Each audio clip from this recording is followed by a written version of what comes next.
Bien, pues es un gusto y un privilegio tener al doctor David Sánchez Sánchez, de quien me voy a permitir leer una breve parte de su extensa semblanza. El doctor David Sánchez Sánchez es licenciado en Historia por la Universidad de Oviedo con título universitario oficial según el marco español de cualificaciones para la educación superior en grado de nivel 3, máster del MESES, equivalente a licenciatura y maestría. Completó su formación con el certificado de aptitud pedagógica en educación como formación de posgrado. Es maestro en estudios históricos con mención honorífica por investigación por la Universidad Popular Autónoma del Estado de Puebla, UPAEP. Es doctor en Artes y Humanidades por la Universidad de Navarra, España, en el programa de doctorado con mención de excelencia por el Ministerio de Educación de España. Esto con la máxima calificación, es decir, sobresaliente cum laude por unanimidad, además de tener la distinción honorífica de doctor internacional por el Gobierno de España. Esto por la especialidad en estudios hispánicos. Ha sido coordinador fundador de la Academia Persona e Identidad Mexicana de la citada universidad.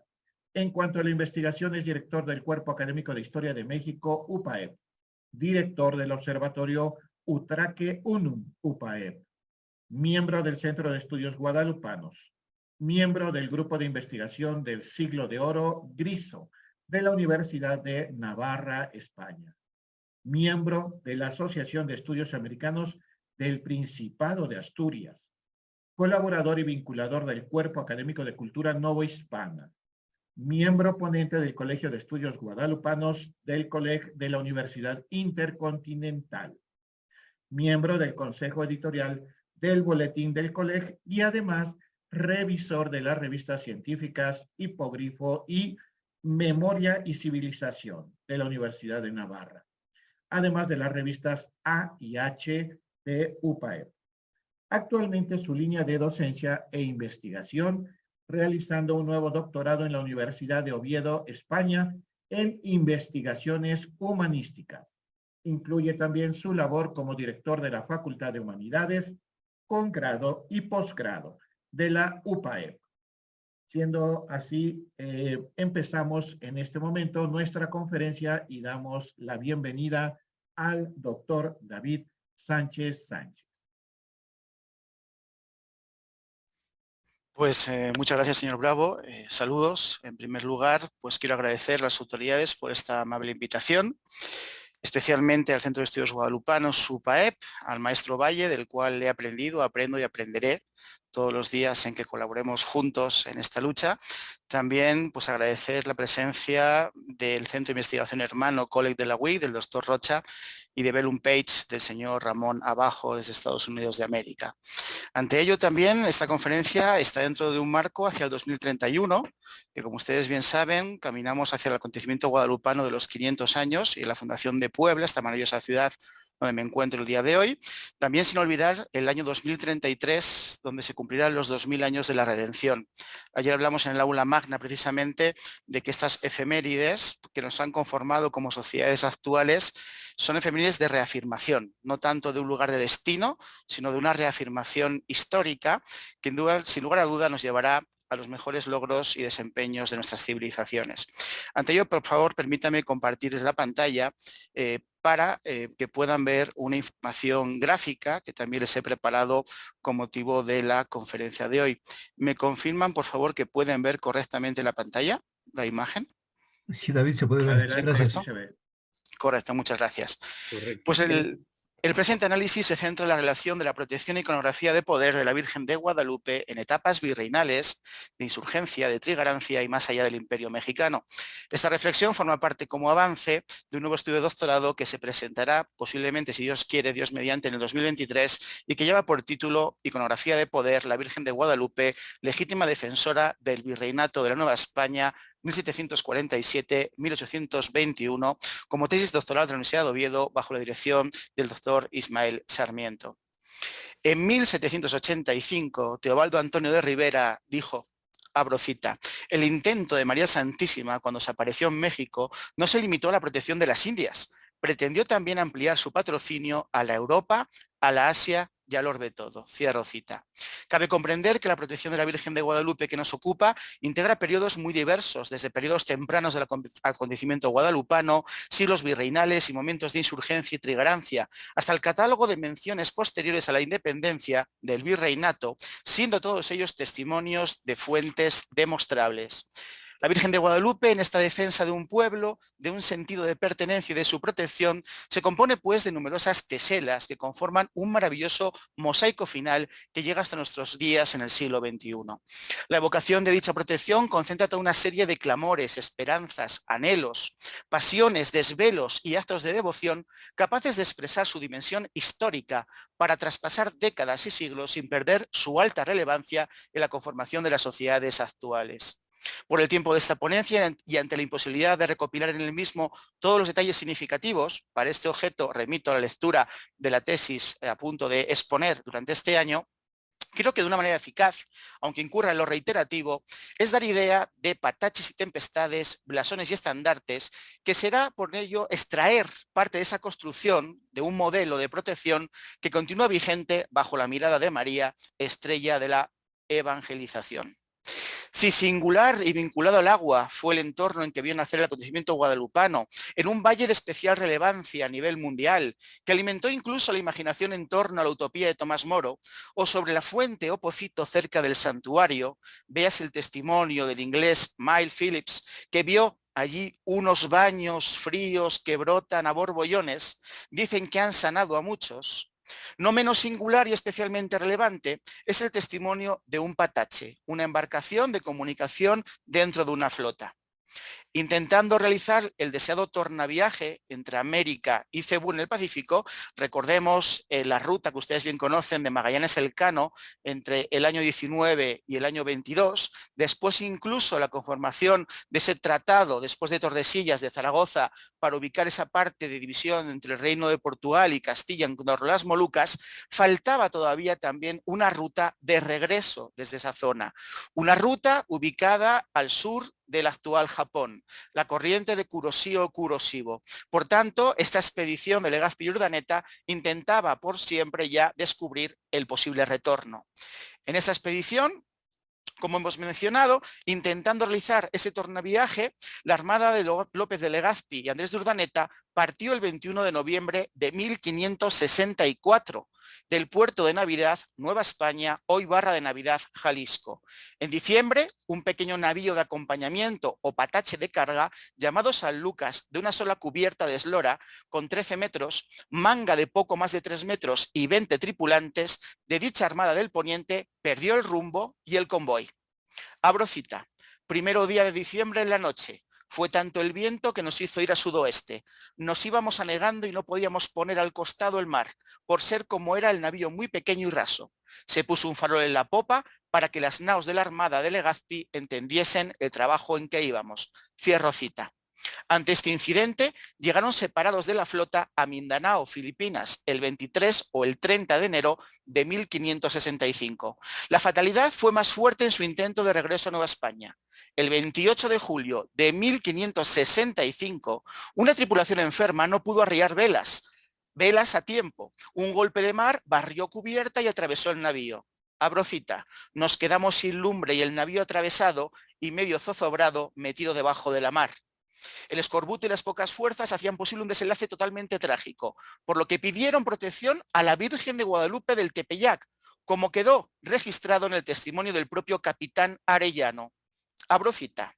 Y ansí plugo a Nuestra Señora que arribó el navío, y la vela mayor se hizo pedazos, y la cebadera, y bonetas que dentro estaban se las llevó la mar. Y ansí yendo, corriendo, con solo el trinquete que ya no termamos, otra vela, y al llevárnosla al viento quedábamos perdidos. Prometimos a Nuestra Señora de llevarle este papagio a su casa de Guadalupe en México, porque no había en el navío más que este. Por tanto, esa encomienda a la Virgen de Guadalupe de México, de Nueva España, fue una promesa a cumplir por esta primera flota que descubrió el tornaviaje en el propio siglo XVI. un documento más, bastante desconocido a nivel general, que habla de ese mal llamado siglo del silencio. Suele referirse, incluso, cierta confusión con el monumento existente en las cercanías de la actual insignia y nacional Basílica de Guadalupe y correspondiente a un mástil con velas, ya que en este lugar figura una inscripción que hace referencia a otro momento, a otro caso. Abro cita.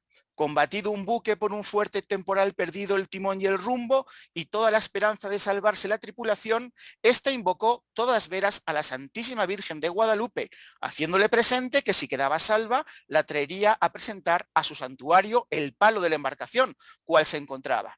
La Santísima Virgen oyó piadosa los ruegos de sus hijos y la destrozada nave pudo entrar a salvo al poco tiempo al puerto de Veracruz. La tripulación cumplió su promesa trayendo en hombros el conjunto de palos del navío hasta el santuario y colocando su ofrenda dentro de esta construcción de piedra para defenderlo de las injurias del tiempo. Pero recordemos que el Patache San Lucas regresó por el Pacífico y no por Veracruz. Este factor nos hace entender que fueron varios los momentos, varios los mares y varias las acciones a través de los siglos de dichos actos de tal devoción por parte de marineros y exploradores. El padre Mariano Cuevas, en su libro Monje y Marino, la vida de los tiempos de Fray Andrés Urdaneta, argumenta que fue Fray Andrés Urdaneta quien llevó precisamente, también en la travesía a Filipinas, la imagen y devoción de la Virgen de Guadalupe. Imágenes como esta maravilla de la escuela hispano-filipina posterior, pero que evocarán desde el propio Urdaneta la llegada de la iconografía, la devoción y el culto en su historicidad a la Virgen de Guadalupe en la región asiática. Entre navíos y mares agitados debemos también profundizar en investigaciones modernas, actuales, que aclaren la posibilidad que plantean algunos investigadores, tales como Sánchez de Ramos, de que en Lepanto, abro cita, el 23 de agosto de 1571, la flota entró en Mesina encabezada por la Galera Real, que lucía el golfalón de Nuestra Señora de Guadalupe, al igual que su advocación mexicana que llevaba Juan Andrea Doria. Insisto que debemos hacer nuevas investigaciones con una búsqueda de archivos también europeos, donde podamos incluso certificar tradiciones como esa imagen de abeto asociada a la imagen que pudo estar en Lepanto en esa advocación del Tepeyac.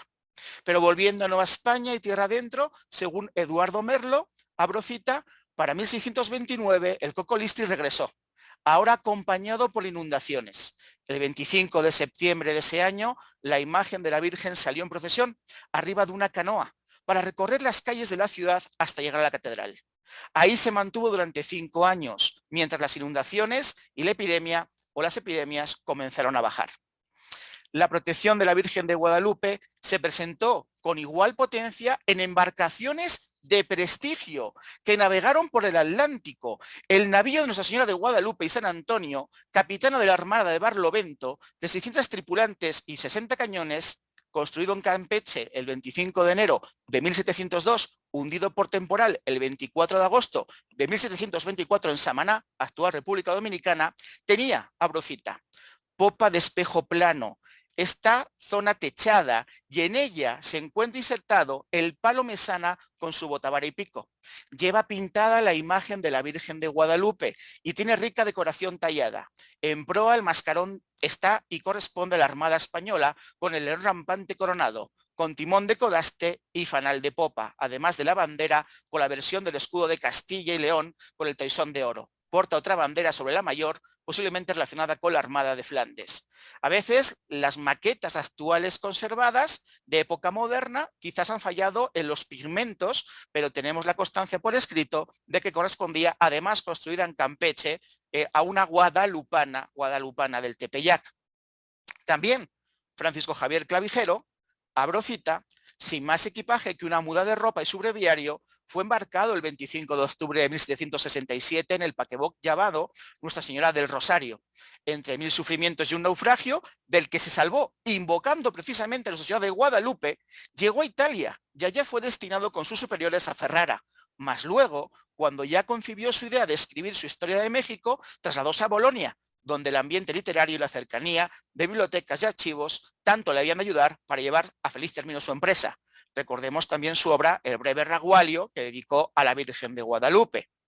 En su obra, Breve noticia de la aparición de Nuestra Señora de Guadalupe en México, dedicada a promover su culto en Italia, publicada en Cesena en 1782, Clavijero relató a su vez un acto milagroso, vinculado a viajes marítimos, a propósito de una posesión diabólica sufrida por un viajero andaluz. Abro cita. A lo que se cree, no solo las almas, sino también los cuerpos fueron librados por la Virgen del yugo de Satanás. A ella se le atribuye que de 250 años para acá no se haya visto nunca un energúmeno, un endemoniado, por entonces, en este reino. Teniendo noticia de este hecho, un energúmeno en Andalucía, tras haber hecho cuanto se podía para librarse del demonio, se resolvió finalmente a viajar a México. Su esperanza fue premiada, porque al acercarse a las costas del país comenzó a sentirse mejor, y al pisar tierra en el puerto de Veracruz se sintió completamente liberado. Así pasó 7 años, hasta que el amor a su tierra lo hizo volver a España, pensando que la gracia recibida era estable y no restringida a lugar alguno. Mas apenas llegado a Cádiz se sintió de nuevo molestado por el espíritu del maligno, el cual, a la pregunta del exorcista, respondió que en México no podía molestar a aquel hombre porque la Virgen de Guadalupe se lo impedía. Finalmente se vio obligado a emprender de nuevo el viaje a América y, llegado otra vez al puerto de Veracruz, se vio otra vez libre de su mal y vivió en México hasta su muerte, para no separarse nunca de su bienhechora. Cierro cita. Filippo Vangelisti dibujó, ahí lo ven ustedes, y Niccolò Galli grabó Milagro al energúmeno en Veracruz, segunda mitad del siglo XVIII, que se encuentra en la colección del Museo de la Basílica de Guadalupe. En 1811 se informa en Nueva España que, abro cita, la fragata Guadalupe y 2 goletas han salido de Acapulco. Han quedado 5 barcos en la bahía y el navío de Fernando VII, que vino huyendo de la insurrección de Manila. Queda por confirmar la pertenencia a Guadalupe Tepeyac de esta referencia, aunque parece bastante precisa, ya que ante la llegada de José María Morelos y Pavón a Acapulco, los habitantes sacaron todos sus bienes y los depositaron en la fragata Guadalupe, que estaba anclada en el puerto. El 19 de noviembre de 1810, Morelos escribió una misiva al capitán de la fragata exigiéndole que descargaran del navío todas las riquezas que tenían. Abro cita. Señor capitán de la fragata Guadalupe, tengo noticia que esa fragata nombrada Guadalupe, que viene al mando de vuestra merced, han metido los europeos en este puerto de Acapulco sus intereses reales y efectos. Y si fuese vuestra merced, de botárselos a tierra, por favor, porque de lo contrario le puede a vuestra merced pasar un perjuicio. Cierro cita. La Virgen de Guadalupe, como protectora ante una crecida de las aguas, tuvo en 1819 otro testimonio por parte del virrey Juan José Ruiz de Apodaca y Eliza, ante la crecida de las aguas de la Ciudad de México y su inundación, lo que fue citado por Carlos María de Bustamante. Abro cita. En septiembre del año 1819, hablo del crecimiento de las aguas de las lagunas, que amenazaron a México con una inundación, hecho que da una idea exacta dicho rey, conde de Benedito, al rey en diferentes cartas, que copió la letra, porque de estos sucesos casi nos habló en los periódicos, del modo en que ocurrieron realmente, para no afligir al público mexicano. En una de esas cartas no lo mostró menos a Nuestra Señora de Guadalupe, verdadera madre de los mexicanos. Escribió el virrey a la corte por la misma vía el 3 de diciembre del mismo año, donde son sus palabras: fueron 180.000 personas las que concurrieron a la función de la aparición que se celebró el día 12 de diciembre del mismo año, a la que también asistió el propio virrey con la audiencia y el cabildo secular por ser fiesta de tabla. Resalto la cifra de 180.000 personas, que excedía bastante a la conformación del núcleo principal de la propia Ciudad de México. Podemos citar también testimonios del siglo XIX sobre la protección ante naufragios, como relacionado con un comerciante de la Ciudad de México que esperaba el retorno de su hijo embarcado en Cádiz, España, en 1840. Abro cita. Ante la tardanza de su llegada, comenzó a temer que una desgracia en el mar durante aquella tempestuosa época del año lo arrebataría de su lado. Suplicó a Nuestra Señora de Guadalupe que conservara la vida de su hijo y lo hiciera volver a sus paternales brazos, prometiendo solemnemente una fragata como regalo. Al poco tiempo, el hijo que se daba por perdido arribó felizmente sano y salvo a Veracruz. El padre mantuvo su palabra. Lo cierto es que también otras figuras, como el coronel estadounidense Albert S. Evans, en 1869, quien dejó en sus impresiones de Nuestra Señora República Hermana un viaje de gala por México tropical, habla de esos incidentes del mar en la costa mexicana con la salvaguarda también de Guadalupe. Abro cita: a medio camino del cerro del Tepeyac hay una curiosa construcción, estructura de piedra, enlucida y encalada, que representa las velas, el mástil y la cubierta de un barco. De hecho, se dice que el mástil de un barco está realmente integrado en la mampostería, que fue erigida hace muchos años por un piadoso viejo explorador español, que a la hora del peligro mortal prometió a la Virgen que si se le permitía virar e impedir que su galeón se estrellara contra las rocas, lo haría en su honor. Lo hizo y mantuvo su palabra como hombre y cristiano. Cierro cita. De igual forma, existen litografías del siglo XIX que atienden a dichas referencias. Respecto a estandartes y blasones, ante la amplitud de los estudios en curso, me centraré en algunos aspectos poco destacados o reconocidos. Todas estas referencias que citaremos contribuyeron a exaltar a la Virgen de Guadalupe como protectora y legitimadora en su iconografía de poder. Tras las propuestas vinculadas a la Virgen de Guadalupe del Tepeyac ante el Papa Francisco Alejandro VII, encabezadas por Francisco de Sales en 1663. De hecho, ahí les coloqué una imagen en la parte izquierda de la pantalla donde incluso le falta una guadalupana a esa obra original. Está recortada esa guadalupana que tendría Francisco de Sales en su retrato oficial. Curiosamente, habría que intentar localizar la pieza correcta y restituirla a su lugar original. Pero también la proclamación de la Inmaculada Concepción como patrón universal de los reinos de España e Indias en 1761. También la de la Virgen de Guadalupe del Tepeyac como patrona de Nueva España en 1754 por Benedicto XIV.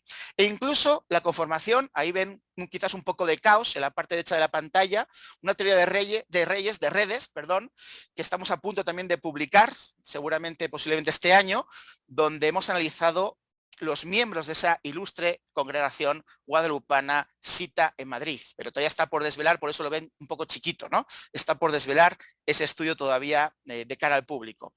Pues en estas relaciones, donde incluso la Real Congregación fue hermano mayor Felipe V y de la cual publicaremos este estudio, podemos destacar incluso que en 1795, el domingo 25 de enero, se celebró una magna misa en la Colegiata de Guadalupe, a la cual concurrieron los cuerpos militares de la guarnición de México y en la que predicó el doctor José María Solano y Marcha, profesor del seminario y de la universidad. En este acto se resaltó la alta importancia de la Virgen del Tepeyac para la unidad del imperio, refrendando la fidelidad del pueblo americano a la madre patria. Su sermón se centró en, abro cita, la guerra contra Francia, pero en él se enfatizaba el carácter guerrero de la Virgen, que se descubría como contrincante, la contrincante más acérrima de la propia herejía.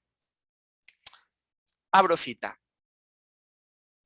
Yo misma, si tú me das licencia, así como cuando se conquistaron los dominios de América, me dejé ver en los aires y en mis dos imágenes de Guadalupe de los Remedios.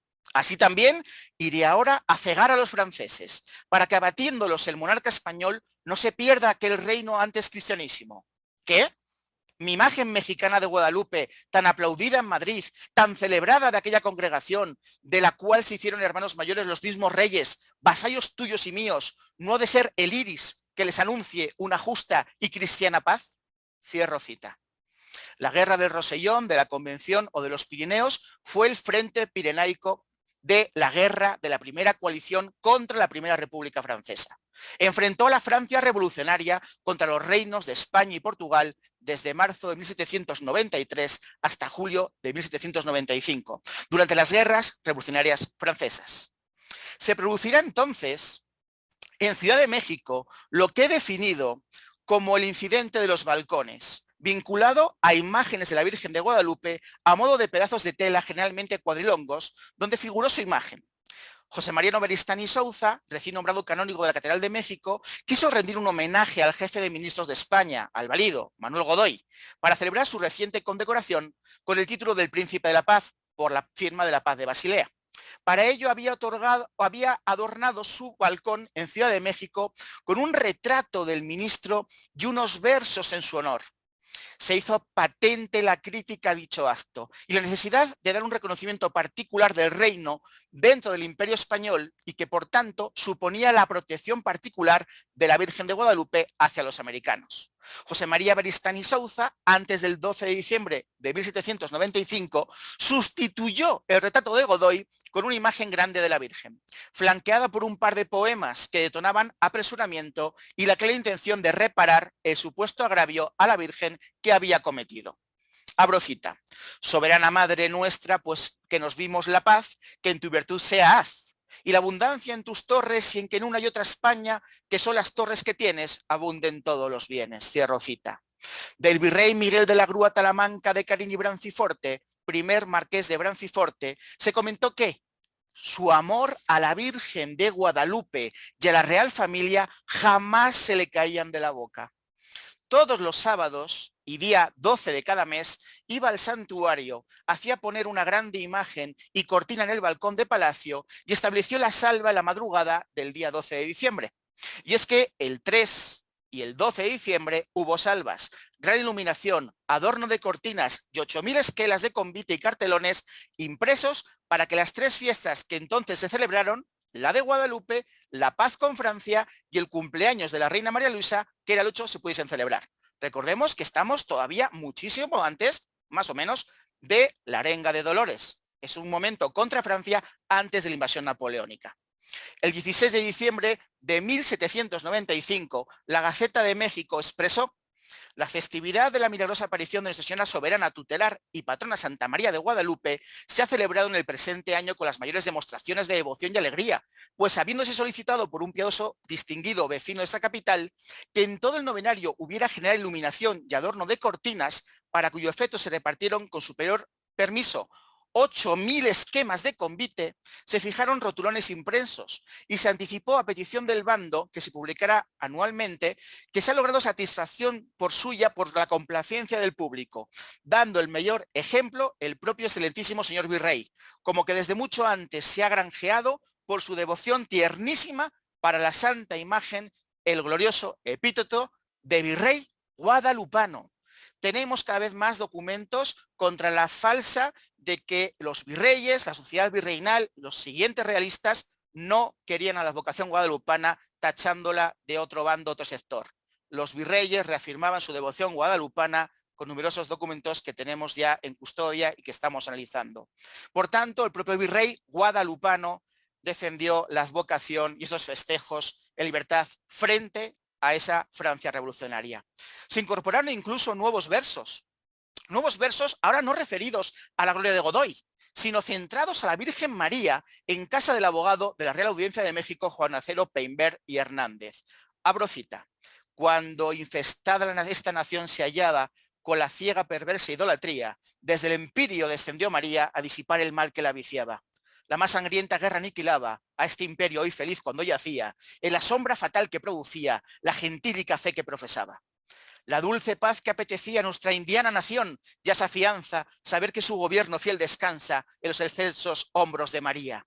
Yo vuestra reina soy y mi ternura a Godoy tomará por instrumento de una constante paz cierta aventura. La paz realmente no era obra de Godoy, que venía a ser un simple instrumento, sino de la Virgen, única soberana y protectora de América. Tras la invasión napoleónica de 1808 y la Guerra de Independencia, y según investigadores como el propio Errejón Peredo, abro cita, el odio a Napoleón y a los franceses se fomentó por medio de sermones como uno del agustino y asturiano Antonio González Díaz.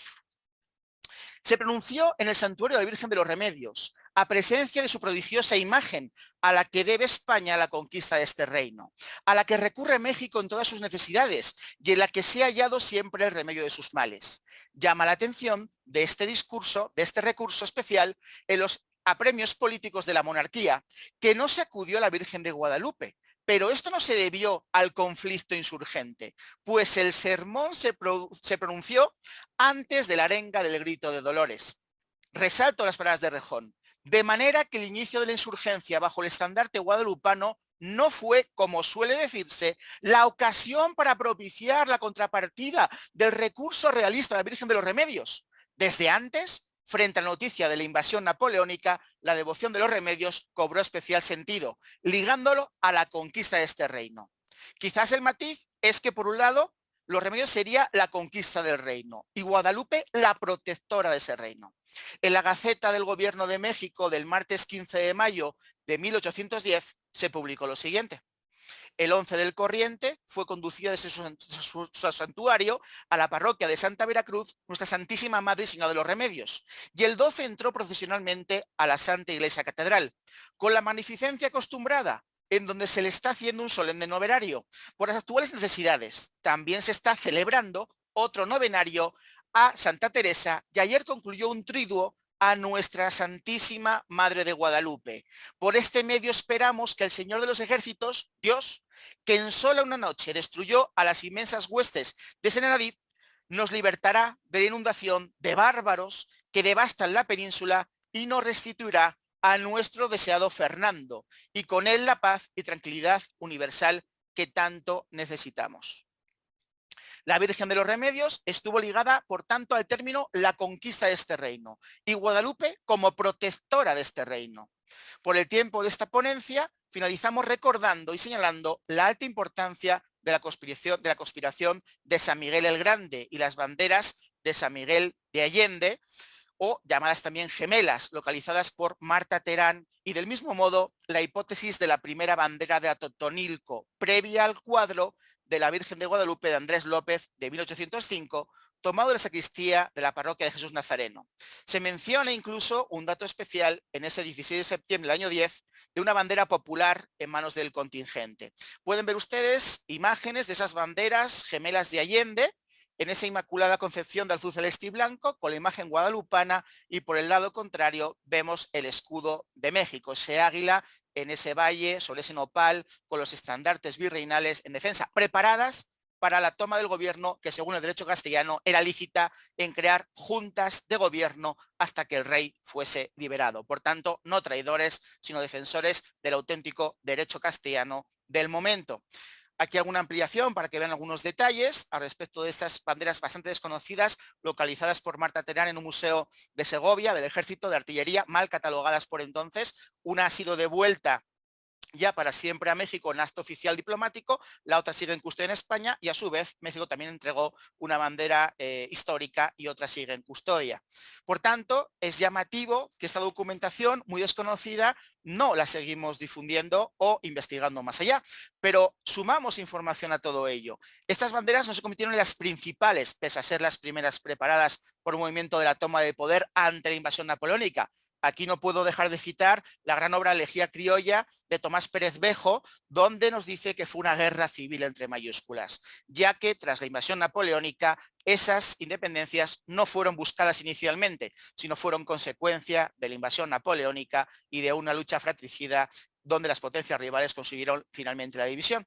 Pero también tenemos el testimonio de que justamente en Atotonilco, el 16 de septiembre, doña Ramona Zapata salió corriendo entre las tropas, comandadas ya en mando por Hidalgo, con una bandera guadalupana puesta en un tendedero de forma artesanal y gritando «Viva Nuestra Señora de Guadalupe y muera los gachupines».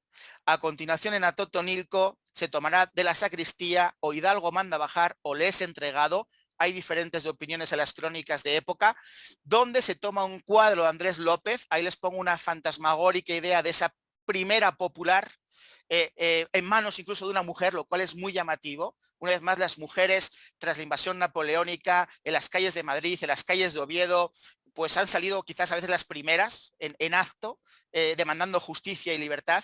Y después en Atotonilco se toma el estandarte de Miguel Hidalgo y Costilla. La imagen que ustedes ven a la izquierda es la correcta, la que se encuentra en el castillo de Chapultepec, Museo Nacional de Historia de México, en confusión con el elemento de la derecha, el blasón de Hidalgo de fecha posterior.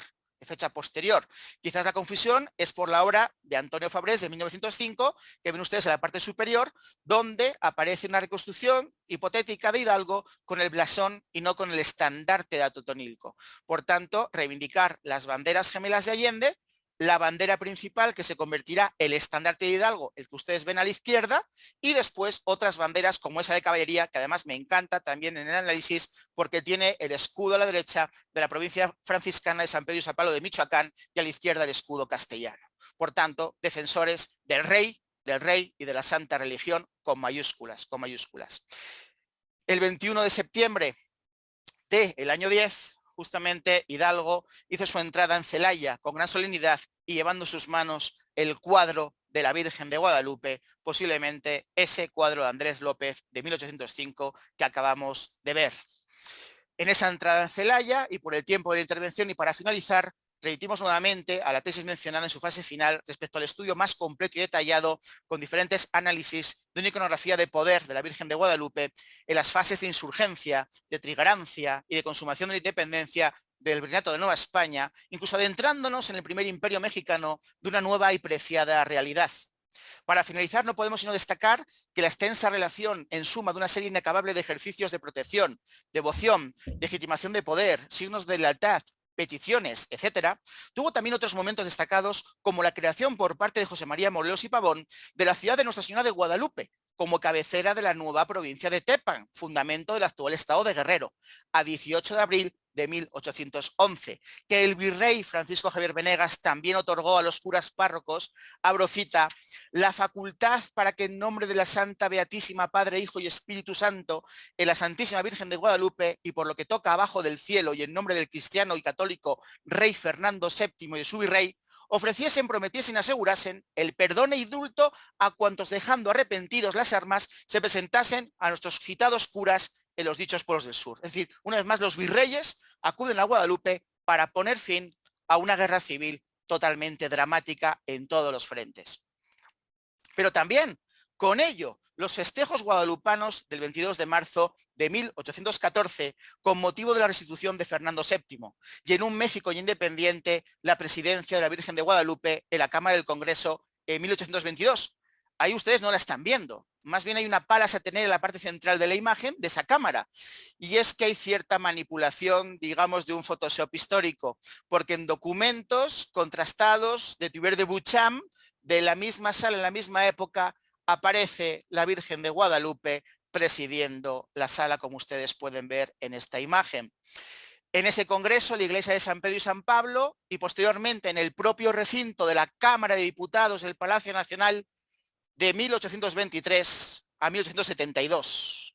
Esa imagen guadalupana que pueden ver no en el atril principal, sino en el lado contrario, sobre un cuadro de Isidro Barradas, del intento de reconquista local de Isidro Barradas, y la victoria de Santa Ana, sobre él se encontraba ese cuadro guadalupano presidiendo las máximas acciones del gobierno, cuadro que se conserva todavía en el Museo de la Basílica de Guadalupe. Otro cuadro maravilloso de nuestra identidad y de esa defensa guadalupana. Quién sabe si un día volverá ella a estar en lo alto de una Cámara de Representación nacional e internacional. En relación con el contexto religioso y cultural de los Estados Unidos mexicanos, de América, de la cultura occidental cristiana y de todo el mundo, la Virgen de Guadalupe, en la devoción hacia ella y su protección hacia todos nosotros, se insertan en el panorama de una cristiandad con una misión salvífica que sin duda llegará algún día a llevar más allá del propio orbe todo, como mencionó Teobaldo Antonio de Rivera en ese 1785, toda la potencia de su mensaje. Desde esa casita sagrada, algún día nos salvará de tempestades galácticas y ondearán estandartes guadalupanos en la Luna, en Marte y más allá. Aunque quizás esto ya no lo vean nuestros ojos en estas décadas, estoy seguro de que estos nuevos datos llegarán a ser, como los que hemos recorrido en estas líneas, en esta conferencia el día de hoy, historia del propio mundo, donde no dejaremos de mirar atrás para reconocernos junto a ella. Muchas gracias, Tlazo Kamati. Thank you very much. Viva la Virgen de Guadalupe.